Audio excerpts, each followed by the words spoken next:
Okay, well, hi everyone. Thank you very much for joining us today for this exciting talk by Dr. Levan titled A New Era, Transparency in Transplantation, Modernization of the U.S. Organ Procurement and Transplantation Network. I'm Tamar Schiff. I'm a postdoctoral fellow here at the Division of Medical Ethics, with most of my work focusing on transplant ethics. And through that, I've been fortunate to get to work with our speaker. So I'll very briefly introduce her, and after we hear from Dr. Levan, we'll have time for a Q&A session, which I look forward to moderating. So throughout the talk, please submit your questions for Dr. Levan through the chat function. Okay, so now for the good stuff. Our speaker today, Dr. Macey Levan, is an associate professor here in NYU Langone's Departments of Surgery and Population Health, and she's the director of the qualitative core of the Transplant Institute's Center for Surgical and Transplant Applied Research, or CSTAR.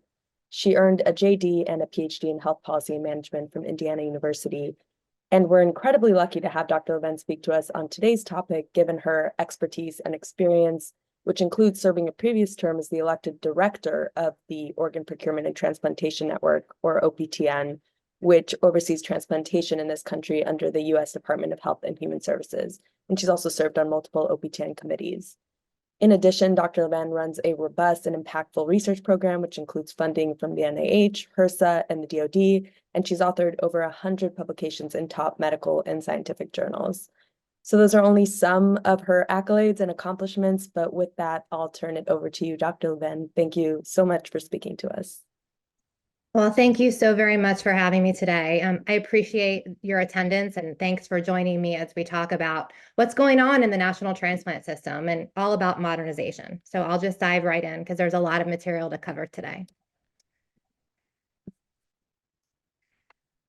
I'd like to highlight why I'm giving this talk and point out some important disclosures. I'm a former volunteer, uncompensated OPTN and UNOS board member. I served from 2017 to 2020. I'm also currently a candidate for the Vice President of Patient and Donor Affairs for the OPTN. And more importantly, I am a living kidney donor of 15 years, and I'm a family member to transplant recipients. I've served the OPTN in various committee capacities, and I work every day with patients, donor groups, donor families, and the clinical transplant community, many of whom volunteer their time to help our national transplant system. You can't really know where you're going until you know where you've been. So I'm going to take you on a little history lesson. Experimental kidney transplantation began in 1951. However, it was not until the successful living donor transplant between identical twin brothers in 1954 that transplantation was recognized as a viable medical alternative to dialysis. With dialysis serving as a lifeboat for those waiting for transplantation and the advent of immunosuppressives to prevent organ rejection, kidney transplant operations became more commonplace by the 1960s. There were 3 transplant networks established by transplant surgeons out of Los Angeles, Boston, and Richmond.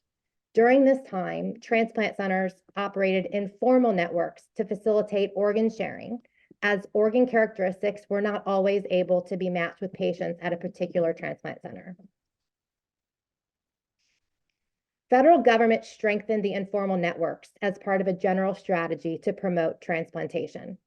In 1972, amendments to the Social Security Act enacted Medicare coverage for either dialysis or transplantation to patients with chronic renal disease through what we now call the end-stage renal disease program. In 1976, the CDC initiated programs to promote organ donation and increase procurement. And in 1978, more amendments to the Social Security Act extended coverage for immunosuppressive drugs following transplants from 1 to 3 years. Through the federal government's role in transplantation, this arose predominantly because of its interest in kidney transplantation. Transplant surgeons then sought to involve the federal government in non-renal transplantation as a means for obtaining private insurance coverage for liver transplants. Until Medicare changed its classification of non-renal transplantation from experimental, many private insurers would not provide coverage. In the 1980s, when immunosuppression trials began, highly publicized deaths in liver recipients brought public attention to organ transplantation. Even President Ronald Reagan got involved, using political and media savvy to help babies who needed liver transplants get them. That same year, a physician and businessman in Virginia announced a plan to set up a business of buying and selling organs. The United States Congress responded. In 1984, Al Gore, the representative Democrat from Tennessee, was the chairman of the Subcommittee on Investigations and Oversight of the House Committee on Science and Technology. Along with several other members of Congress, they proposed the creation of a formal but privately administered network to more effectively procure and allocate deceased donor organs. This resulted in the passage of the National Organ Transplant Act on October 19th of 1984, with the primary aim of setting up and regulating a national system for the efficient and equitable distribution and to improve organ matching and allocation processes. The National Organ Transplant Act, or NOTA as we will call it from here on out, is the federal law that basically created the national transplant system. It establishes the Organ Procurement and Transplantation Network, the OPTN, and it defines the roles of organ procurement organizations, OPOs, and enables the OPTN's governance structure to develop and implement policies for the equitable allocation of organs.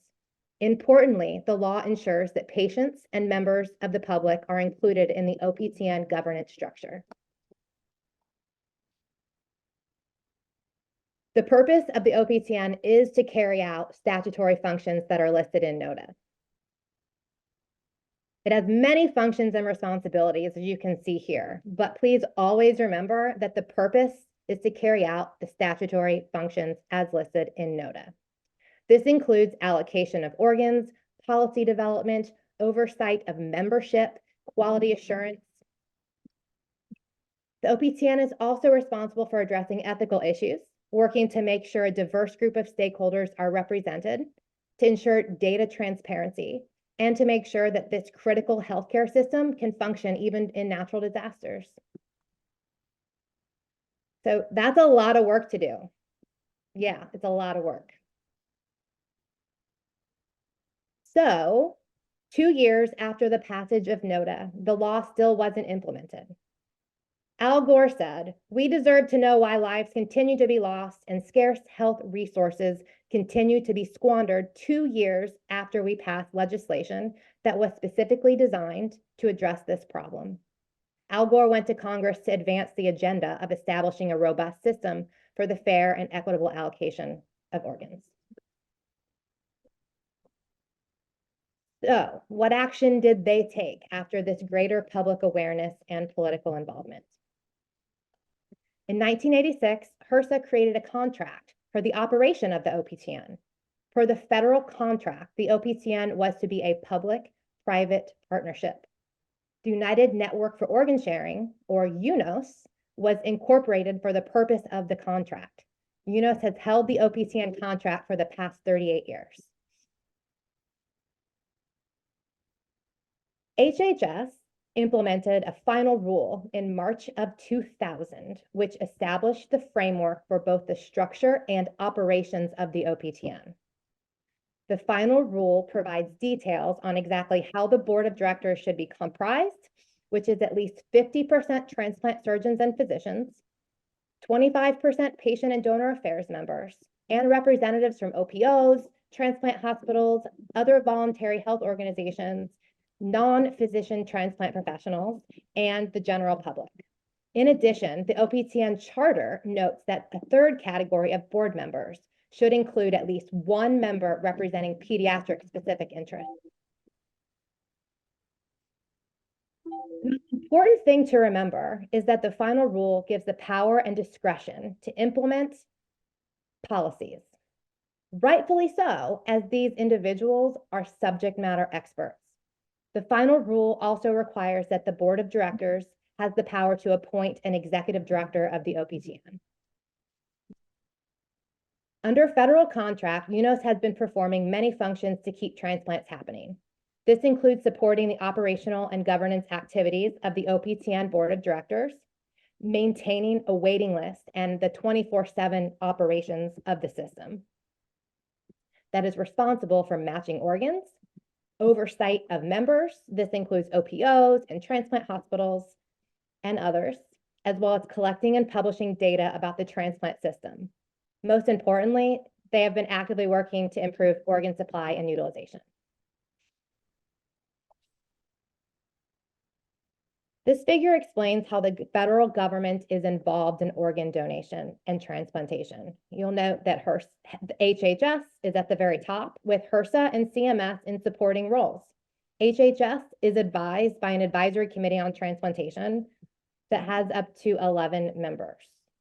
HRSA has contracted with entities for the operation of the OPTN and for the SRTR, the Scientific Registry of Transplant Recipients. As you can see here, UNOS has been the contractor for the OPTN. SRTR will be explained later. So now, as you've seen here, there's a lot of work involved with running the national transplant system. It was regionalized in the 1980s based on donation service areas designated by CMS. Regions elect representatives to the board and committees. They provide feedback on policy proposals through the development process, and they are oftentimes used to compare geographic differences in transplant data. In 2021, the OPTN undertook a regional review project with the support of an external vendor. The community consensus was that regions were still useful for many things and should stay. However, organ allocation policy has trended towards broader sharing and what we now call continuous distribution. This helps to remove regional variation in organ allocation with the goal of ensuring that all patients get access to a transplant no matter where they live. If you remember anything from my talk today, please remember this. The OPTN is not UNOS, and UNOS is not the OPTN. The transplant community has used the two terms interchangeably for nearly 40 years, and that is not accurate. OPTN membership includes transplant centers, OPOs, histocompatibility labs, medical scientific organizations such as the American Society of Transplant Surgeons, the American Society for Transplantation, and the Association of Organ Procurement Organizations. There are business members too, like for-profit companies that provide services to OPTN members, like coordination, on-call consulting, technology services, and the like. There are also individual members of the OPTN. They have demonstrated interest, and they often are volunteers who serve the national transplant system. The OPTN Board of Directors is comprised of volunteers. OPTN board members are not paid. They are 100% volunteer workforce with subject matter expertise and lived experience. In fact, I was grateful to my employer at the time, Johns Hopkins, for enabling and allowing me the time to serve, much as I am grateful to my employer now, NYU Langone Health, for allowing me the time to serve and educate the community like this. As I said before, the board of the OPTN is required to have patient and donor members, and even had a patient president from 2015 to 2016. Betsy Walsh was a living donor with extensive demonstrated experience in managing and operating complex healthcare organizations. You will always see SRTR in the room at an OPTN board meeting and also at most OPTN committee meetings. SRTR was founded in 1987 and operates under a HRSA contract. Their role is significant in providing the statistical and epidemiological analyses for the national transplant system, specifically for public consumption. You can take a look at their website sometime and see what they provide in a clear, transparent, data-driven way. Of note, SRTR leadership includes subject matter experts from around the country. Many of them are employed by different institutions, and they come together to bring their collective scientific expertise to support the operations of the OPTN. The SRTR contractor is currently the Hennepin Healthcare Research Institute in Minneapolis, Minnesota. This contract has previously been held by other groups. With all that background, let's move to the biggest question facing everyone involved in the OPTN. How can we do better to get more patients transplanted before they become too sick or die while waiting? When there just aren't enough organs to go around, this is a difficult task that unfortunately takes consensus and compromise. Everyone is working for the purpose of saving and healing lives. Organ donation and transplantation is all about death and all about life at the very same time. When someone tragically loses their life, gracious donor families say yes to donation. They provide an opportunity for many lives to be saved or healed. Unfortunately, right now, there aren't enough organs to go around, and too many people die waiting. Naturally, people ask, how can the system at large do better?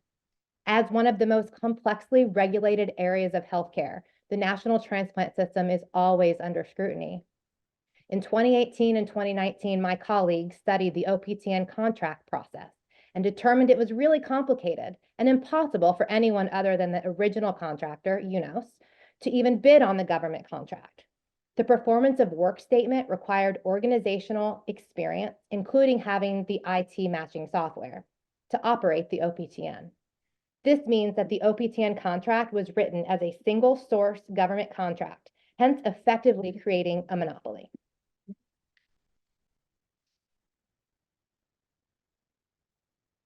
When established, the OPTN had early tasks of kind of exclusively managing data and IT tasks of maintaining the wait list and running the match. They also were supposed to be disseminating data and information about transplantation and assisting in real time with making sure organs were matched to recipients. Over time, the scope increased. Gentry and Segev recommended three major things. One, that the government should restructure the RFP process, or the request for proposal process. Two, that policy development should happen faster and that the necessary experts are at the table. And three, that the contract should emphasize specific expertise that those with decision-making authority should have. This includes legal, scientific, clinical, ethical, and social aspects of transplantation. They also suggested that research is already conducted by the SRTR and the academic community, so there's not a need for duplicative and potentially conflicting efforts for evaluating OPTN policies and outcomes. Importantly, Gentry and Segev recommend that any IT contractor would obligate the vendor to timelines for implementation of data collection and allocation algorithm programming. Now, let me set the stage for this. During the years when I was on the board of directors between 2017 and 2020, there were contentious liver allocation policy discussions.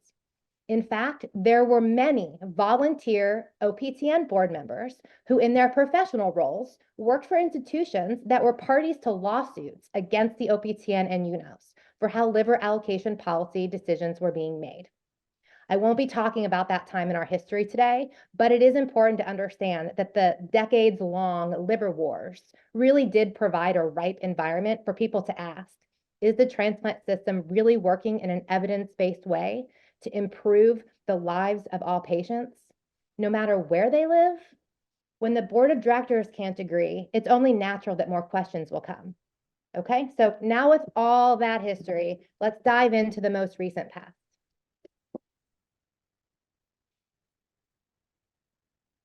In February 2020, before the world shut down, there was a Senate Finance Committee probe that revealed that the HHS Office of Inspector General, the OIG, and the FBI were aware of OPO's misappropriation of Medicare funds and other illegal financial arrangements, such as a kickback scheme between an OPO and a local funeral home.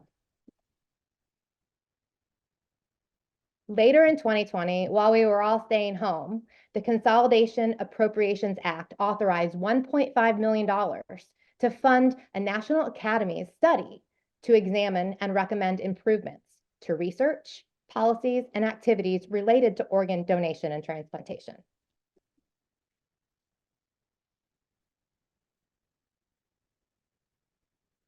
After Inspector General audits and investigative news reports driven by wealthy patient advocacy groups, in October of 2020, Senator Grassley from Iowa launched a congressional probe into OPO financial practices. This congressional probe went straight to former HHS Secretary Alex Azar and ended up playing a role in how OPOs operate today. In December of 2020, CMS revised the OPO conditions for coverage and took major steps to address performance measures for the OPO community, with the intent of making sure that all OPOs were recovering as many organs as possible, which is something everybody wants to do. There's a lot to be said about this topic, but today our focus is on a timeline of OPTN modernization. And as OPTN members, OPOs are an important part of that. So this is to put that into context for you. It was a difficult time for the OPOs, and there were a few leaders who did stand out from the rest. Patty Niles was one of them. Her work with Secretary Azar led to changes to OPO guidelines that are intended to maximize opportunities for donor families to see their loved one's gift result in saving or healing a life. The new OPO guidelines are now in effect, so let's take a look at some early data. This is a look at the year of data after publication of the 2020 Conditions for Coverage Final Rule. The new tier status reflects OPO performance data from 2021. Performance and outcome measures include donation and transplantation rates. Notably, in 2021, 2 OPOs merged to make 57. I reside in Maryland, and in January of 2023, my home OPO merged with the DC OPO to form Infinite Legacy. Now we have 56. The new cycle is for 2023 to 2026, and there will be 3 interim reports, one from 2023 to 2025, with the final report being in 2026. Data in 2026 will be used to see if OPOs are meeting requirements. We should all remember what management consultant Peter Drucker said as this evolves. What gets measured gets managed, even when it's pointless to measure and manage it, and even if it harms the purpose of the organization to do so.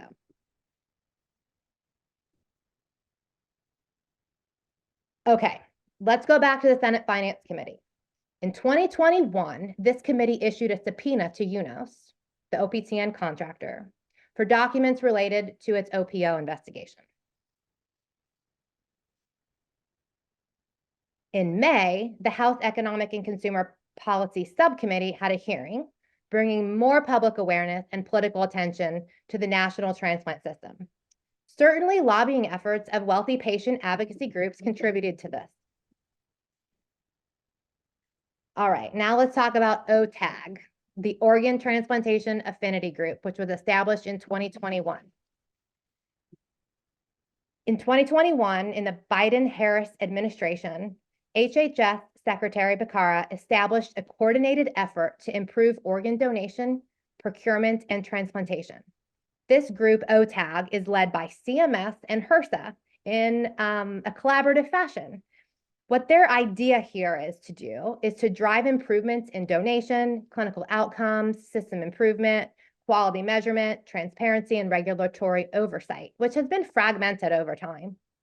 The establishment of OTAG is a wonderful step by the federal government to reduce redundancy across government entities involved in transplantation, and I hope ultimately will provide more transparency to the public transplant community. All right, so we talked about how there was funding for a NASEM study, National Academies of Science, Medicine, and Engineering. For the past couple of years, the NASEM committee was hard at work with their congressionally directed task. So in February of 2022, the results of that committee study were released to the public in the form of a report. These are the people who were on the committee when the report was released. Of note, there were only a handful of transplant doctors and many people who are outside the field. The NASEM committee was sponsored by the National Institutes of Health, and it only focused on deceased organ donation. The committee considered all organs, but put a particular focus on kidneys, as more than 85% of our wait list is for a kidney. At the center of the committee's work was putting the patient at the center of the transplant system and how the patient can help us improve.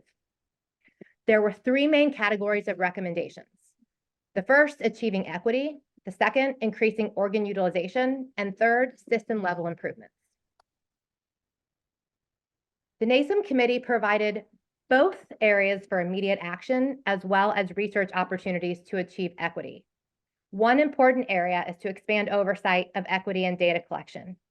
For one example, the NASM committee recommended that race be removed from EGFR calculations, and the community went to work quickly.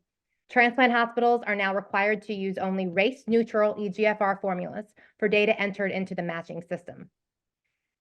GFR values can be measured or estimated, and these values are used in qualifying measures throughout OPTN policy.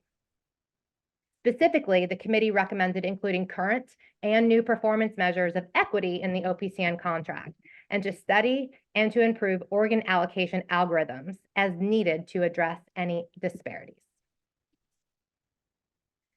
Increasing organ utilization has been a key area of focus, especially with new performance metrics for OPOs, as I talked about, with regard to organ recovery. The NASM committee recommended that the community optimize and standardize organ assessment across OPOs and transplant centers, as well as study patient preferences for communication around organ offers. Importantly, there are many research opportunities in this area, including exploring novel sources such as xenotransplantation and artificial organs.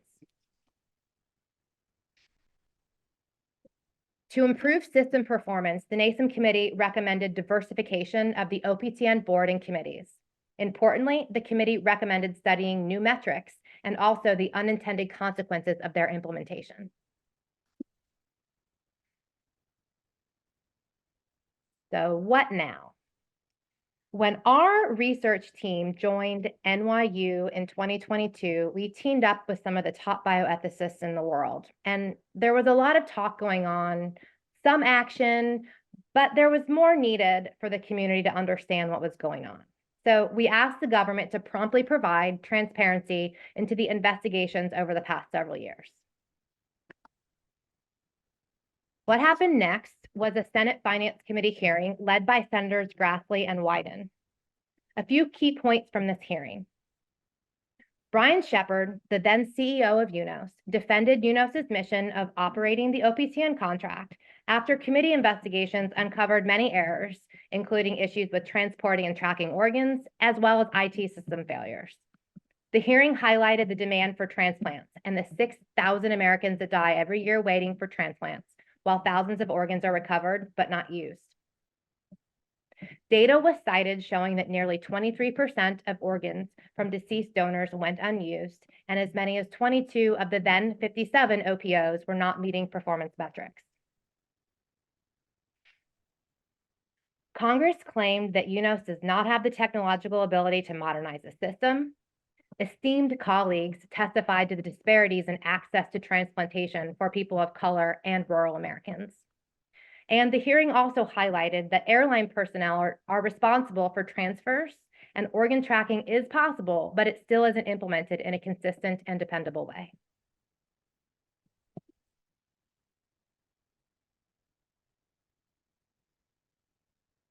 In a highly politicized moment, Senator Warren basically said that new leadership is needed at UNOS. It is my personal opinion that Dr. Maureen McBride is a breath of fresh air in the UNOS CEO role. Dr. McBride has worked for UNOS since 1995. She was the organization's director of research from 2006 to 2014 and was the chief contracting officer who managed the OPTN contract before serving as interim CEO.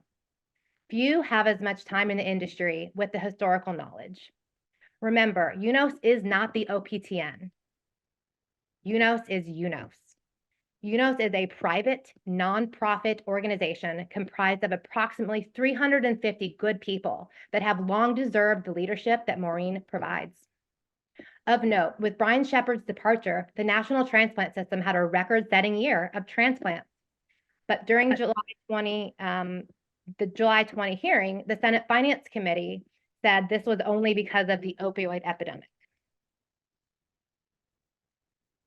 That with new leadership to guide the national transplant system, UNOS set out on their action agenda. The first step in this agenda was patient empowerment, which really has always been at the heart of the OPTN.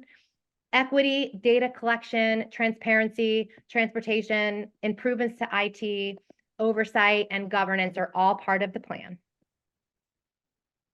Fast forward a few months to March of 2023, when the president's fiscal year 2024 budget included legislative proposals to modernize statutory tools related to the OPTN, and HRSA announced their modernization initiative. HRSA's modernization initiative intent is to strengthen accountability and transparency in the OPTN, and it is focused on 5 key areas: technology, data, governance, operations, and quality improvement and innovation. The OPTN Modernization Initiative is centered on putting patients first, prioritizing information flow to clinicians, promoting innovation through continuous competition, and enhancing transparency and accountability. Since the announcement, HRSA has engaged with more than 800 individuals to support these efforts. Here are the 5 stated goals and main objectives of HRSA's OPTN Modernization Initiative. You have technology, data analytics, governance, operations, and innovation. Of note, technology innovation needs to have integration of electronic health records for automated data sharing. This would be helpful in many areas of transplantation, including for the long-term care management of living organ donors and to support donor hospitals with automated referrals of potential organ donors to their local OPO.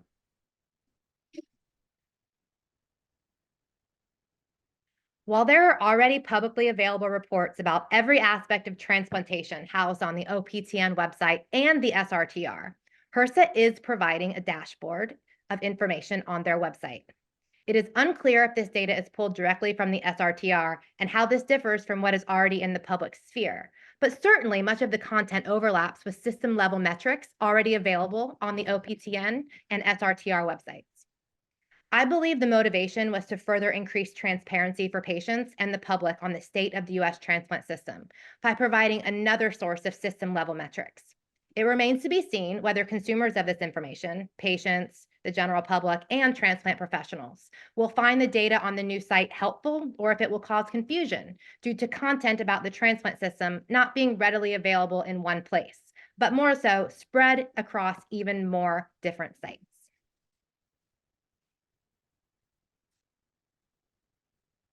So HRSA's modernization means that there are changes to the contract process and types of contracts that can be issued. While HRSA was planning this, new legislation was being written to allow for its implementation.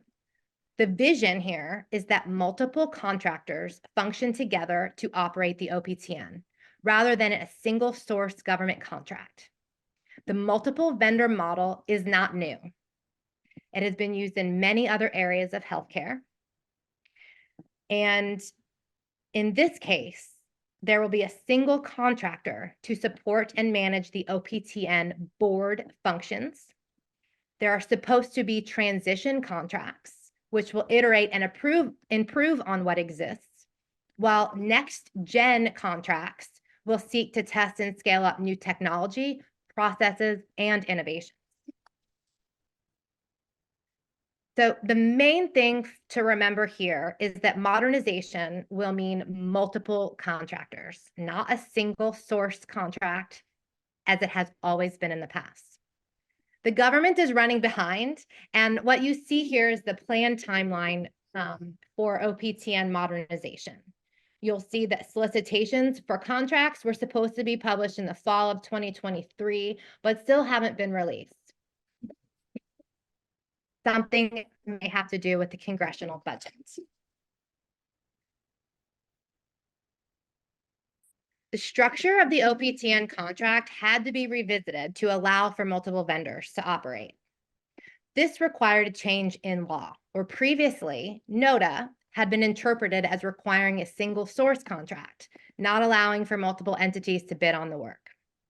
In April of 2023, language for the Securing the OPTN Act was introduced, which proposed that the OPTN contract be split for new competition. Later that summer, we started to see more attention on how we can improve transportation and logistics with the transplant ecosystem. A few important things I would like to note here. Since 9/11, organs flown commercially have not received special treatment, but have been relegated to cargo hold along with other luggage. This has caused logistical challenges and delays that have prevented some transplants from happening. Texas Congresswoman Beth Van Dune introduced the Saving Organs One Flight at a Time Act to make the process easier. Before 9/11, organs were transported in flight in the cabin under supervision of the aircrew.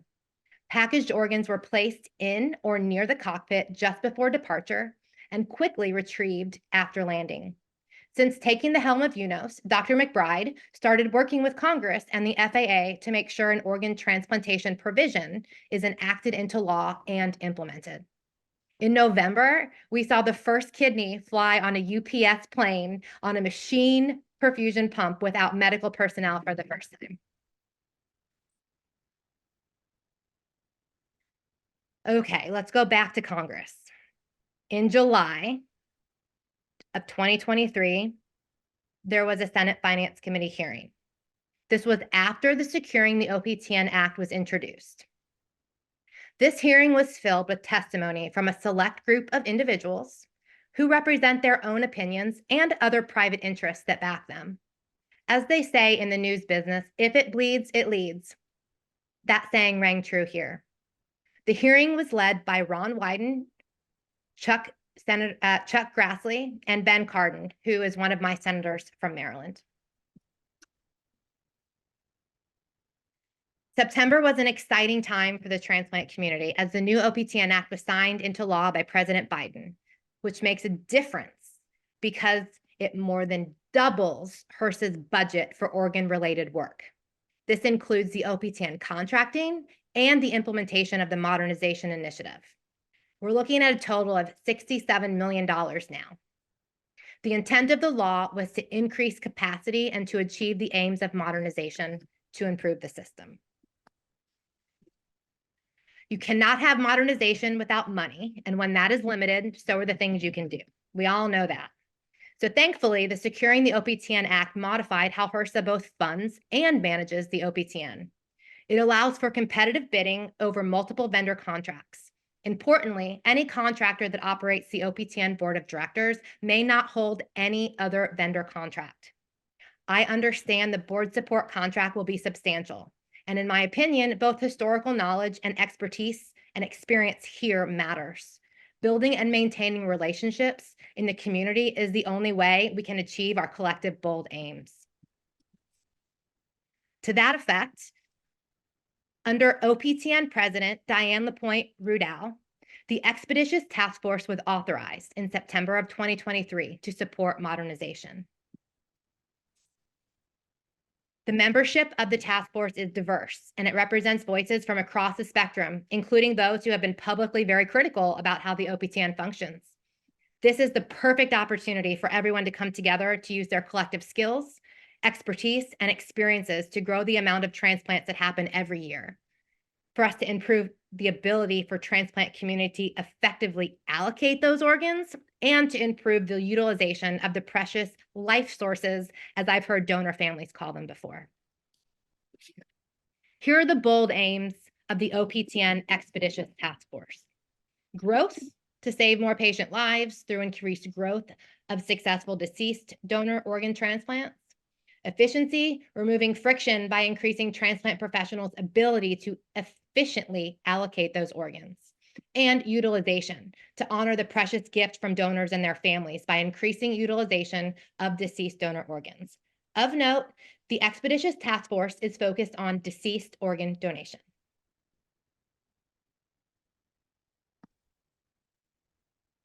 Okay, we're almost done with the history lesson and fast approaching the present day.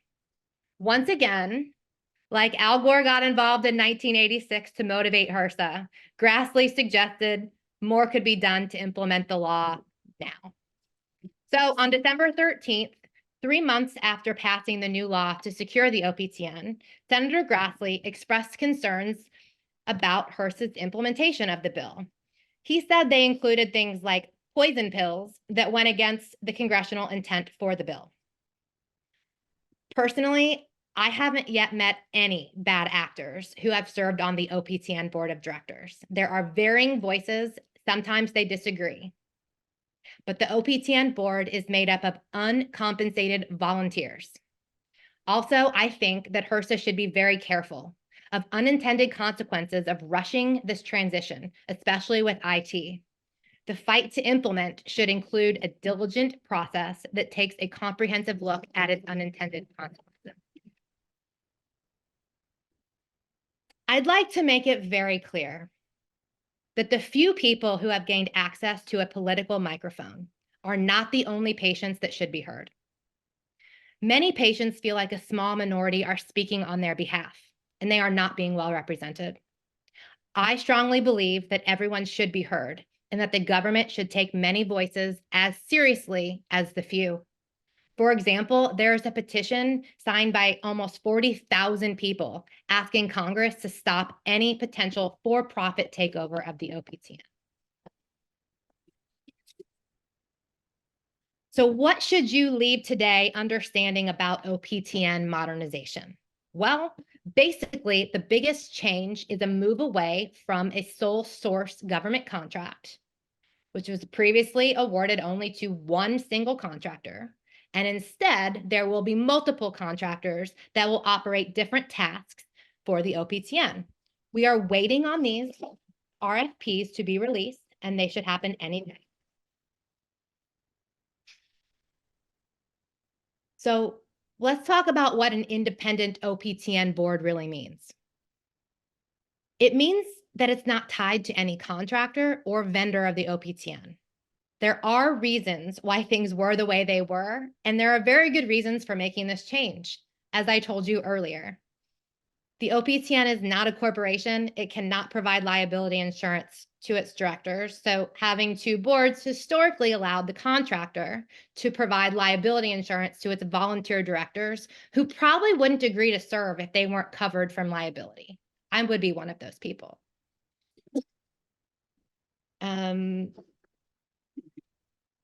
Overall, modernization has been supported by all of the big professional organizations, such as the American Society of Transplant Surgeons, the American Society of Transplantation, the National Kidney Foundation, the American Association of Kidney Patients. That's just to name a few. Modernization is a good thing for the transplant community. What's important now is that the clinical community remain embedded in policy and decision-making as subject matter experts. I'm a patient too, and I want the best and brightest minds working to design and to support the public health system that works for all Americans. Patients and families should have a seat at the table. Diverse voices should be heard and elevated, and their input should be included in every aspect of the OPTN policymaking process. Now we have to get down to business. And here are some unanswered questions for us to ponder as we think about what happens next for the OPTN. Will the OPTN become its own entity? The OPTN will need to appoint an executive director per the final rule. The OPTN executive director may no longer be the CEO of a contractor, but that executive director should be highly qualified and have a productive working relationship with the volunteer board. What role will HRSA and the HHS secretary have in OPTN leadership, selection, and governance? Will OPTN board members maintain their existing fiduciary status? Will the OPTN continue to serve as a voice of the transplant community, or will decisions be driven by HHS? How will any independent auditing or oversight occur? What will be the rubric for selecting these new contractors? And what will be used for key performance indicators to assess contract performance? I would like to thank everyone at our center, not all of whom are listed here, as well as our collaborators at our partnering institutions. I am very happy to take any questions. My contact information is here. You can reach out to me on LinkedIn or Instagram, and my email as well. So thank you for your attention, and I think we can stop. Thank you so much, Dr. Levan. What an incredible overview and discussion. I have a few questions of my own, but let's dive into some of the audience questions first. So we'll start with asking some of your thoughts on the representation of pediatric voices during this OPTN modernization process that you described, and I'll add to that your thoughts on what will be the trickle-down effect on the adult versus pediatric transplant world of these efforts. Well, there's a lot of pediatric patients that are aging into adulthood, and a lot of their representation comes from parents because they are children and can't really become fiduciary agents of the OPTN. I think that pediatrics have had an increased representation in the past several years, and that should continue to stay. I think there has also been increased representatives from the pediatric community on these organ-specific committees, not just the pediatric committee, I'm sorry, and I think that's a really important move. Again, the OPTN charter does say that there should be board members that represent pediatric interests. Great. And so I'll jump to a related question and come back to a few others, but could you comment on increasing patient input into the process, whether you think it needs to be increased and how to accomplish that? Well, there has always been a patient voice in the OPTN, right? So it says that we have to have people that are patients on the board of directors and participating in the policy development process. There's been a lot of criticism about who those patients are. Do they know what they're talking about? All of those types of things. Are they too much embedded in the professional world too?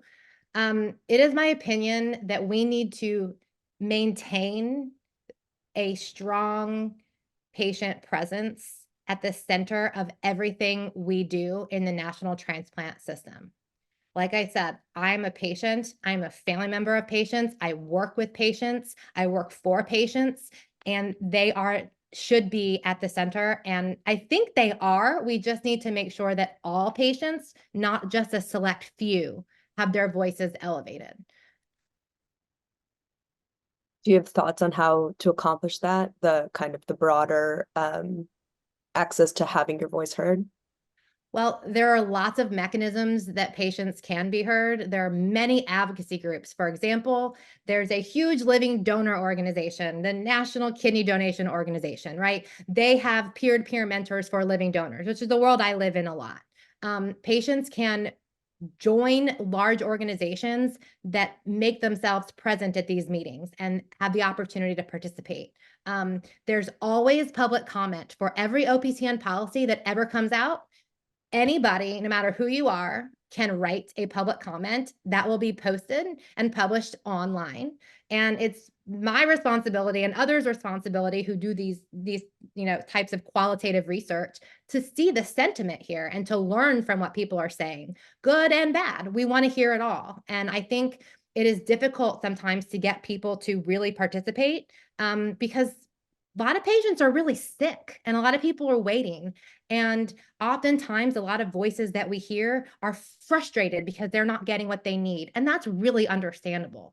But there are many mechanisms that already exist. And I think we can strengthen those mechanisms by disseminating more information about them to ensure everybody has more of an opportunity to participate. Very helpful. So moving to another audience question, can you please comment on the significant increase in funding allocated to the OPTN modernization? As you touched on in the past, lack of funding has hindered the progress. So what do you think this new bundle will do? More money is great to do the things that you need to do. You say, hey, IT systems need to be modernized. Well, where's the money to actually do it, right? So I think the modernization, the act did the most important thing it could, which is authorize the funding. And now we just need to kind of get the funding in place, and the budget needs to be directed to where it needs to go, right? So how can more money be bad to do modernization? We all are living in a world where costs are always increasing. So it's really reasonable to expect that we need more money as a system to do the work of modernization. So more money is good, is what I'm hearing. So before jumping to some questions kind of in a different domain, I'll slip in one of my own. So if the timeline does get on track, how optimistic or how large of a believer are you about the multiple vendor model. So I guess the downsides to having a monopoly over the contract for the OPTN, I think, are a little more intuitive. But are there also some benefits that will be lost, do you think, when we move to a multi-vendor model?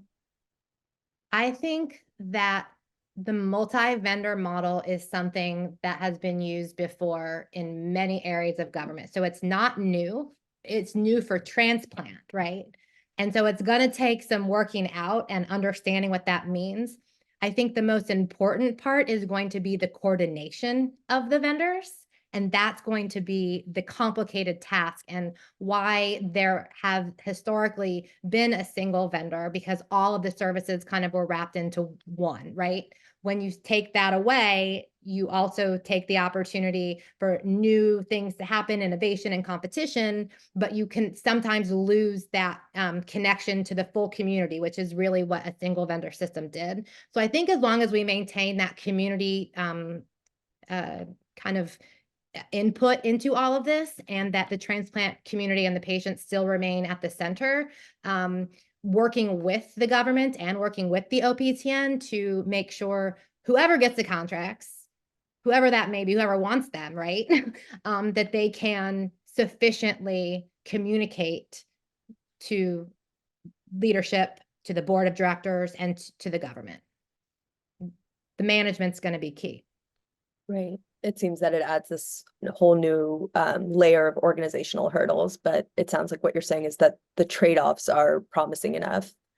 Okay, so can you give us your opinion on the increase of out-of-sequence allocation that has occurred as we've moved away from the local, regional, or national allocation framework and towards continuous distribution? So that's a little less so about the OPTN process and more about how, the nitty-gritty of how things are done. So there's a lot of nitty gritty about how this is done. And I work with very smart people who study this and who are very committed to understanding it and to creating, opportunities to learn about it and to improve. So I can provide that contact information for some of my colleagues who study this area explicitly. But that's about the most I'll say about that. Sure, thank you. And I know some of those people are in attendance today. We had a really wonderful turnout for this talk. I'll move to some of the other questions here. So what is the role of the ACOT? It seems like one mechanism for overall oversight that was underutilized. And what lessons can we learn from that experience? Great question. ACOT, I mean, if you look at their website, it hasn't been updated in a little while. There's not a whole lot of presence in the OPTN space from ACOT. I don't really see like an ACOT representative somewhere in things. I think that because they are undergoing modernization and thinking through this for the past several years, HRSA and HHS could take a critical look at the purpose and scope of ACOT and understand maybe how to improve it for the future. But right now, I don't think it's being utilized to the full extent, and could be. It just needs a study. It needs a good look, and then you have to get the right people, and those people have to be people that know how to advise what you want them to advise on. So they really have to have a good charter. And so understanding what ACOT should be and how it really can help the OPTN, I think, is a good spot for the government to take a look at. And I know we're moving a little rapidly. I'm just trying to get to all these great questions. So the next one from the audience asks, how do you bring the alienated, very busy transplant professionals into the process? Well, I'm not going to advocate for changing the way OPTN board members are unpaid and uncompensated volunteers. So I think I don't know if I would agree with that transplant professionals are alienated. I would say that they're busy. They oftentimes don't have time to pay attention to the details of this. I was just out on the ASTS winter meeting, and the president of ASTS pled with the audience to pay attention to this. Transplant surgeons, listen, I know there's a lot you've got to do, and we're happy that you are doing what you are doing. Trust me, I think every patient who has ever received a transplant benefits from service from a transplant surgeon, right? However, now's not the time to check out. Now is the time for transplant surgeons and medical professionals, non-surgeons as well, to really just pay attention. There are so many opportunities to get involved, no matter what type of group you belong to or want to belong to, right? There's advocacy days really do some work to support our kind of collective mission and get everybody on the same page.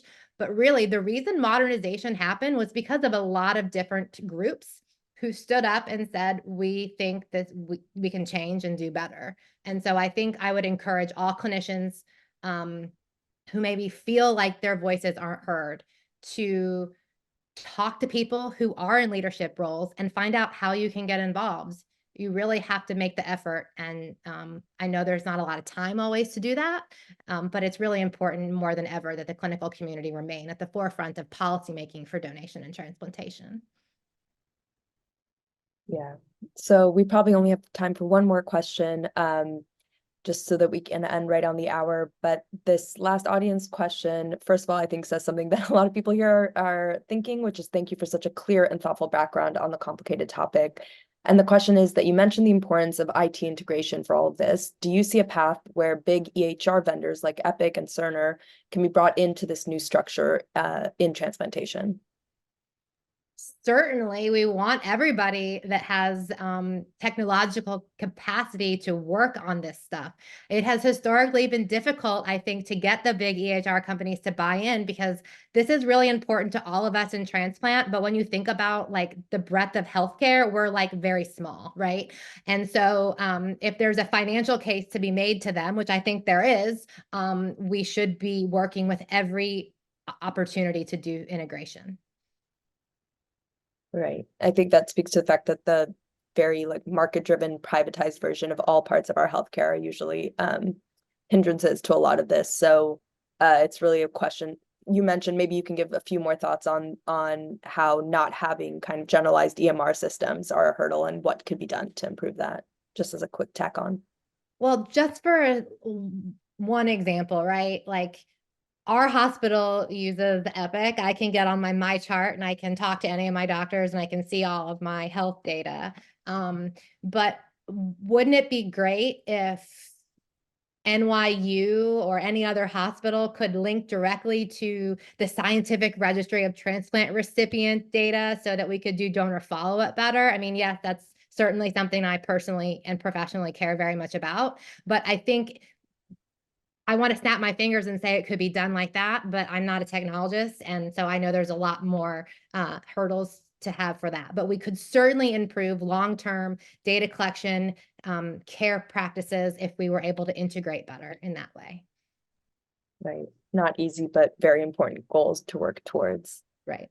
So I think with that, we'll wrap it up. I just want to say thank you so much again, Dr. Levan, for such a incredible discussion of such a complicated topic. And thank you to everyone who attended today's talk and contributed wonderful questions. Thanks to everyone again. Thank you so much. I appreciate everyone's time. Have a wonderful rest of your day.